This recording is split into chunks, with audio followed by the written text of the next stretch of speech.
Good evening. Now I'm filming this kind of on my own, trying to get this done, and I don't know how else to do it, so we're going to do it just like this. This weekend I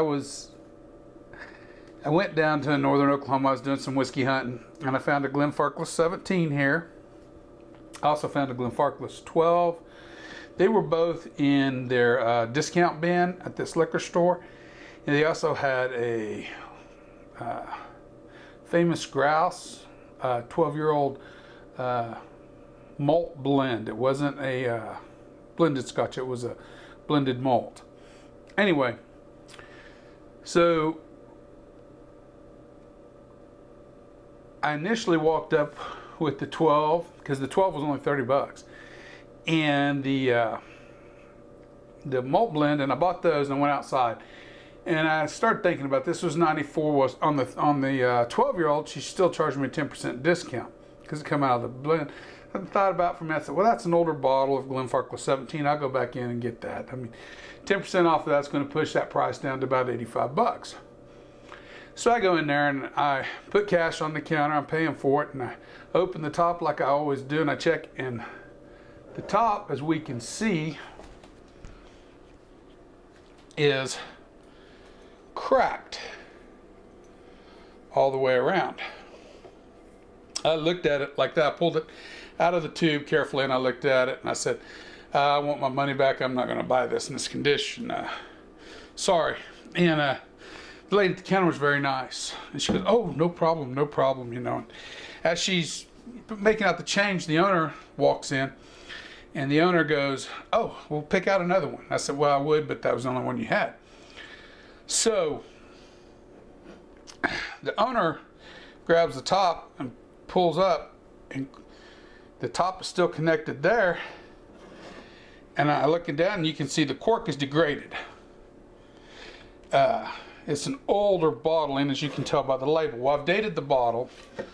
The bottle is from, if I'm correct in this, December 9th of 1999. That's when this was bottled. And I get that from the bottle codes on the back, and you have to do a little research, and Whiskey Base helps a lot in that. Anyway, so I walk out to the car, and I'm just about to get in the car leaving. I thought, well, I wonder what it should take to have it, because the fill levels dropped just a little bit. I mean, just about that much from the neck to there. I walk back in, she's got the bottle upside down, and I said, well, what would you take to get rid of it? She goes, well, I'm just going to dump it out. I don't know how to get the cork out just yet. And I said, well, what do you want for it? And she goes, just take it. I'm going to dump it out anyway. It's like, are you sure? She said, yeah, you've already bought 2 bottles. Just take it. So, okay. So, by this way, I come by Glenfarclas 17. Now that I get home, I examine it, and you can see where somebody clearly has indentions there, there, and there, where they grabbed it by the cork to pull it out of the can at one point. The cork gave way, and they just put it back in. Because if it had been opened, this would be completely sheared, and it's not sheared. It's not sheared on the perforation line. It's just popped off. Now the cork is really moist because she did have it upside down. I don't know what she was doing, but she had it upside down. At that point, I think she was just thinking she's going to get rid of it anyway, so it didn't matter. So I don't think it's any nefarious action has went on here, for the simple fact, just in small towns out there in the liquor stores, it's a little different world. Anyway, and there's not very much gone, and this is not completely perforated. So what we're going to do is, for you guys, I want to try to remove the cork, what's in the bottle, and strain it. Now what I got is, I ordered this here a while back, is a wine bottle diffuser with the screen. Previously I've always used a bread sifter because it's a fine mesh, but I ordered this for that purpose. I've got an old sparkling lemonade bottle that I boiled water and run through it, so it's no scent in it at all. I've been in the cabinet for a while, I haven't used it for anything else, so we're good to go with that. And then I got inside of here, in case I spill a little, I got a variety of corks to choose from. This may seem like it's going to help, and it may not help. We're going to find out. I usually also dig a little bit with the fine penknife there. If all else fails, we'll resort to this. Now I know they make a side cork, but I've never been able to find one where I live that can go around the sides and actually help move it out. What I've always done is I break the cork up, strain the cork out into something else, clean the bottle, and do that. So we're going to see what we can get here, because the bottle's already compromised, so we're going to drink it anyway, so everybody can see and watch what's going on. So we're going to move that to the side for now, and we're going to gently start with this.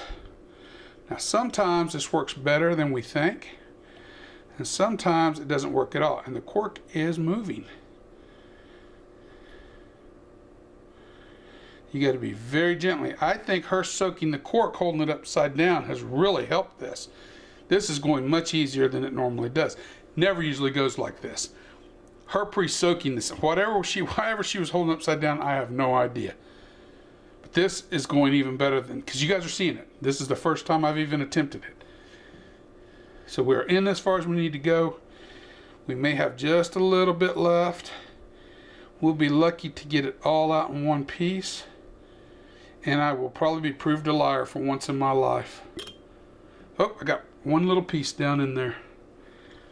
There's what come out of the broken cork.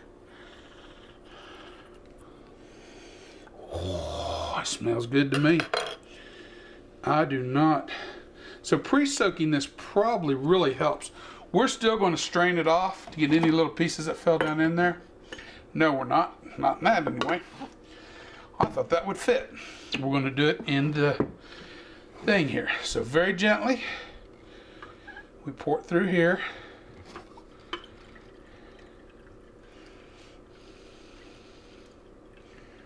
So this will catch all of our little, there's already a piece of cork there come out. Another pieces.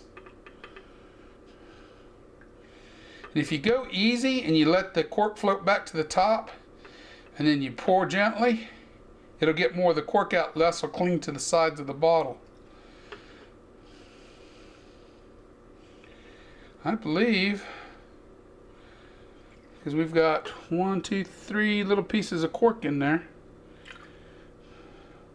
People, this does not normally go this easy. I have been really lucky here.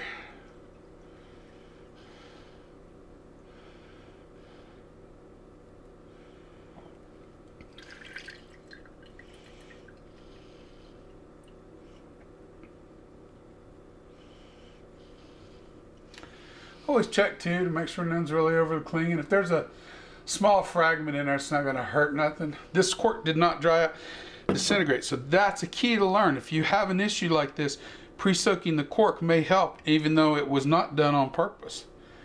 Oh, come on, I don't want to lose no juice.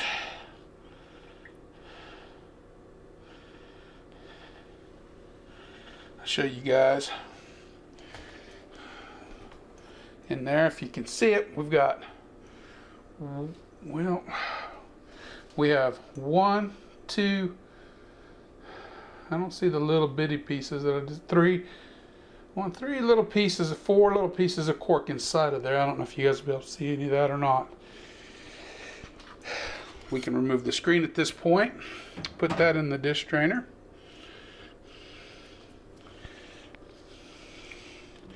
I'm going to go ahead and finish tearing this off the bottle, as we will not need it no more. And then here comes another thing we've got to do. If you look inside the bottle along the edges, there's pieces of cork. I really don't know how well you're going to be able to see that. So carefully with your knife, holding it up so we don't knock it further down in the bottle, we try to scrape as much of it out as we can.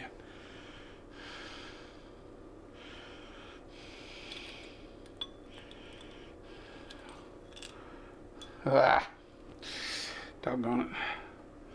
Get this on the wife's floor, she's gonna be upset with me.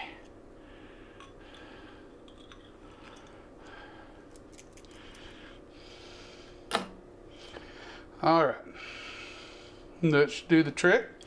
Now let's see if we can find a cork that will fit and work. No, Lagavulin cork don't work too good. That one actually works pretty good, but I don't know what it's to. What it's from. That's a little too compliant of a cork. Oh, that's just... Let's just peel this off altogether. In fact, that makes it even easier to see inside there.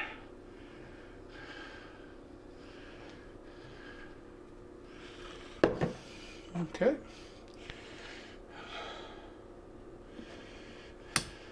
That was a little too small. This one was a little too small. No, that one's pretty close. There's a Lefroy. No, that's way too small. No, that's not going to work. Perfect.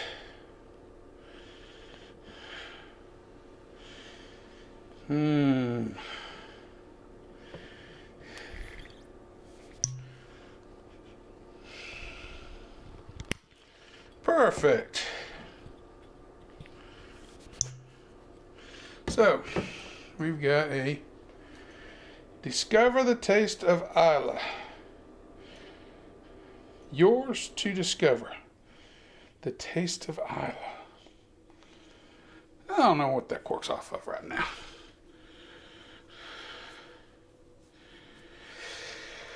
Oh, I don't know.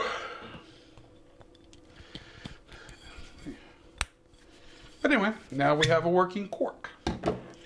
Very important. Now, wouldn't you know, the funnel does not work that way. Well, it's time for plan B. Always come prepared. Always have a backup plan.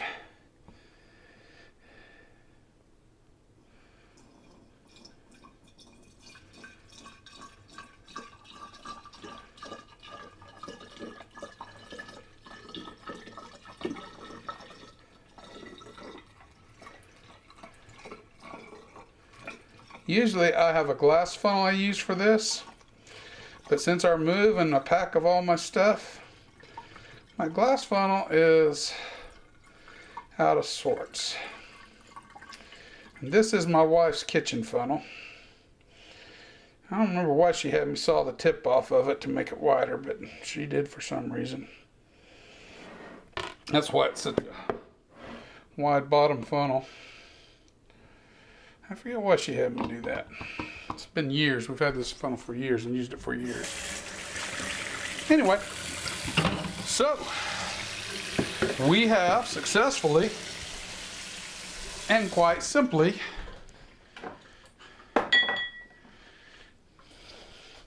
fixed a bottle of 17-year-old Glenfarclas. We've even aerated it. We're going to pour a little bigger dram than that.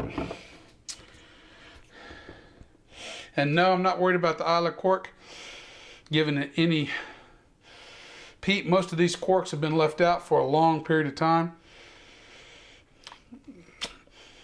And they have no scent, none that I can detect.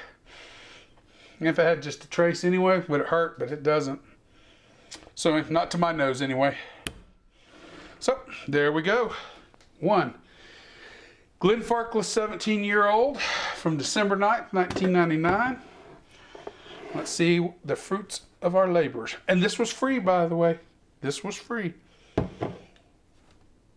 Oh. There's nothing wrong with this. Oh, nothing at all. The nose is all there, and I've never had it before.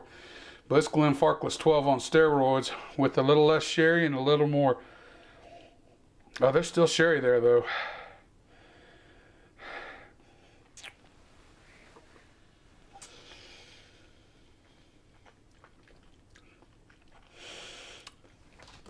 Excellent, excellent, excellent.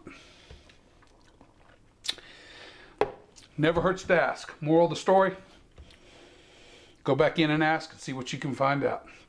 Ain't gonna hurt nobody. Well, that's the end of this bottle fix. I wish it had been more, I'm glad it wasn't actually more intense than it was. And I'm glad she wetted that cork. That really helped. So, everybody remember, the spirit in the glass ain't running from you. Take your time, sip and enjoy it. I'll review this on another day by itself, and we'll go from there. So everybody, have a good evening.